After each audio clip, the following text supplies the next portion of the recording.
Assis fessiers sur les talons ou sur une brique ou deux. Pour faciliter le placement du dos, bien aligner les épaules dans l'axe des hanches, pouvoir bien enrouler le coccyx vers le sol, sentir les deux ischions enracinés dans les briques ou dans vos talons.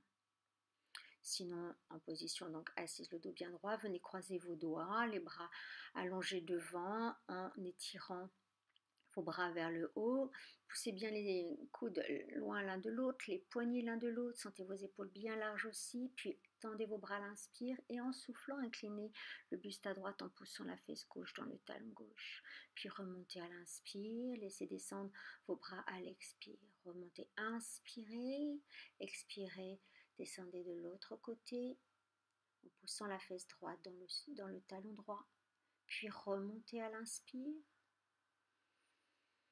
Expirez, laissez descendre vos bras et décroisez vos doigts. Faites rouler vos deux épaules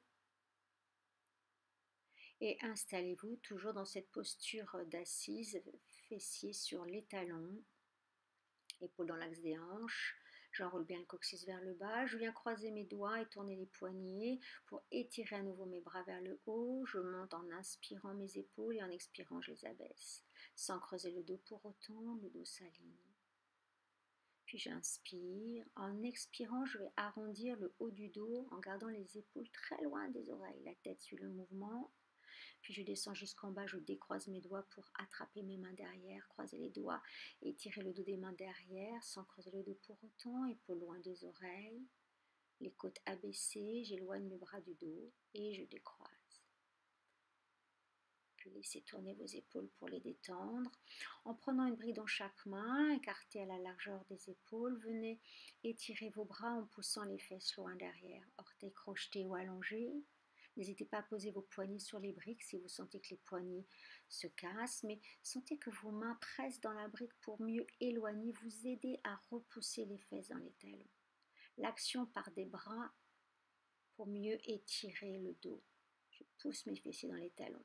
Puis je reviens en avant en appui sur mes genoux pour placer mes coudes sur les briques. Le talon des mains se rejoignent et je relâche le dos. Les avant-bras perpendiculaires au tapis. Les orteils crochetés pour mieux me stabiliser ou les pointes de pied allongées. J'installe une respiration assez profonde qui est un petit peu trop marqué dans la vidéo, mais finalement c'est pour montrer qu'il faut bien sentir son mouvement du diaphragme, pour mieux détendre les côtes, pour mieux détendre la cage thoracique, prendre conscience que les épaules s'éloignent des coudes, que vos hanches s'éloignent des épaules et que l'étirement part de la base du coude jusque dans les flancs jusqu'à vos hanches.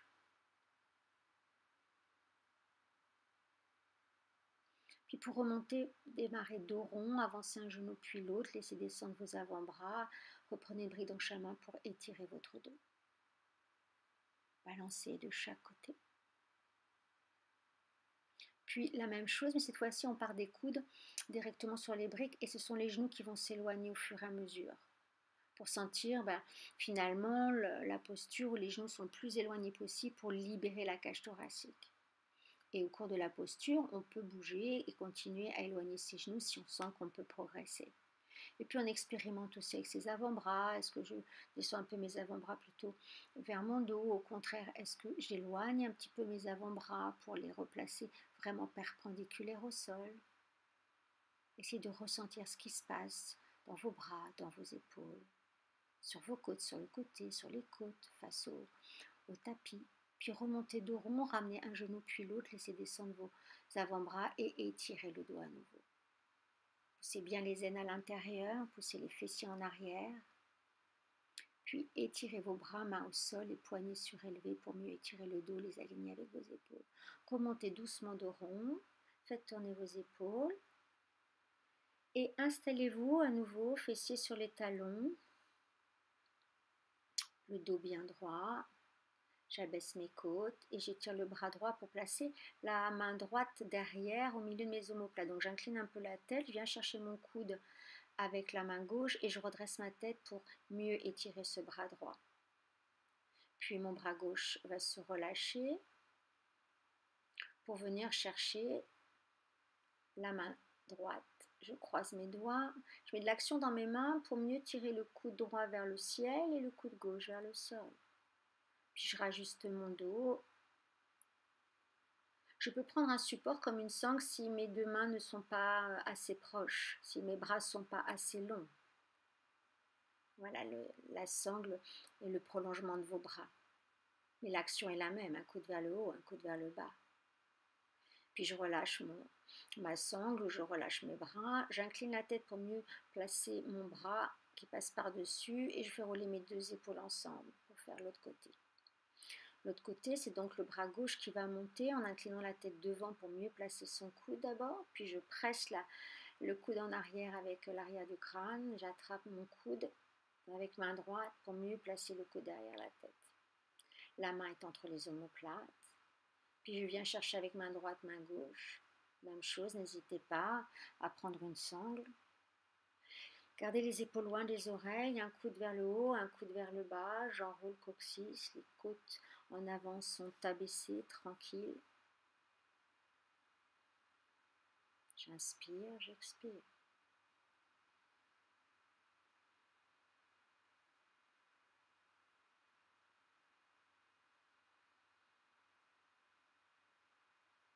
Puis je décroise les doigts, je relâche mon bras et je fais tourner mes deux épaules ensemble. Toujours assise sur les talons. On peut rajouter une brique si besoin en cours de route. Là, je vais rejoindre mes mains dans le dos pour étirer l'avant du corps et puis relâcher mes épaules. Ensuite, je viens presser dans le talon de mes mains, dans mes deux mains qui se rejoignent au milieu de mes omoplates. Mes épaules s'éloignent des oreilles, mes coudes s'étirent comme si la peau du coude coulait vers le sol, vers le tapis. J'ouvre bien la poitrine, sans pour autant projeter mes côtes en avant. Je garde mes côtes bien abaissées, coccyx engagé vers le sol. J'inspire, j'expire. Si la pression entre les mains est trop difficile à placer au niveau des omoplates, on peut dans un premier temps laisser les mains, dos des mains à plat contre les omoplates. Donc ça ouvre les mains. Si c'est encore trop compliqué, on peut éventuellement, alors d'abord je relâche les bras, montrer que on peut y aller bras après bras, donc mon bras droit qui vient se croiser, le dos de la main droite entre les omoplates, j'attrape mon coude pour mieux le placer derrière, puis je relâche pour faire la même chose de l'autre côté. J'attrape mon coude, je viens le placer un peu plus derrière, le dos de la main qui vient entre les omoplates. Et je relâche. Et là, j'essaie d'installer mes deux mains entre les omoplates. C'est le dos des mains qui viennent trouver leur place entre les omoplates. Et puis on garde le dos des mains ou on rejoint les mains avec les talons des mains qui pressent. Et pour finir, on prend un support pour mieux poser sa tête, son front au sol. Les bras qui s'étirent dans un premier temps, les bouts des doigts en arrière, le dos des mains contre le tapis, les épaules loin des oreilles. Et à la prochaine expire, tout tranquillement, laissez tomber les coudes, relâchez ses épaules et respirez tranquille.